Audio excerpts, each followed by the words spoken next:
Hi, എല്ലാവർക്കും നമസ്കാരം. ഒരു മത്തങ്ങ ഓലൻ പച്ചടി. അതിനായി ഓലൻ അരിയുന്നത് പോലെ മത്തങ്ങ സ്ലൈസായി അരിഞ്ഞതും ഒരു പച്ചമുളകും അതോടൊപ്പം ആവശ്യത്തിന് ഉപ്പ്, അല്പം മഞ്ഞൾപ്പൊടി ഇവ ചേർത്ത് മത്തങ്ങ വേവിച്ചെടുത്തതിലേക്ക് അല്പം തേങ്ങയും 2 വറ്റൽമുളകും ഒന്ന് അരച്ചെടുത്തതിലേക്ക് 1 ടീസ്പൂൺ കടുക് കൂടി ചേർത്ത് ഒന്നുകൂടി അരച്ചെടുത്ത് ഈ വേവിച്ച മത്തങ്ങയിലോട്ട് ചേർത്ത് ഇളക്കി യോജിപ്പിച്ച് നന്നായി തിളച്ചു വരുമ്പോൾ ഒരു തണ്ട് കറിവേപ്പിലയും അതോടൊപ്പം അല്പം മോരും കൂടി ചേർത്ത് ഇളക്കി യോജിപ്പിച്ച് ഒന്നുകൂടി ചൂടാക്കിയെടുത്താൽ രുചികരമായ മത്തങ്ങ ഓലൻ പച്ചടി തയ്യാറായി.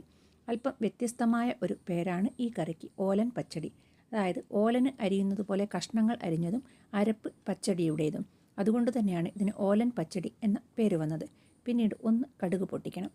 അതിനായി ചൂടായ എണ്ണയിലോട്ട് അല്പം കടുക്, 1 വറ്റൽമുളക്, 1 തണ്ട് കറിവേപ്പില, അതോടൊപ്പം തന്നെ ഒരു 5-6 മണി ഉലുവ കൂടി ചേർത്ത് ഒന്ന് പൊട്ടിച്ചത് ഈ കറിയിലോട്ട് ഒഴിച്ച് അല്പസമയം അടച്ചു വെച്ച് പിന്നീട് ചോറിനോടൊപ്പം നമുക്ക് വിളമ്പാം. എല്ലാവരും ഒന്ന് ഉണ്ടാക്കി നോക്കണേ.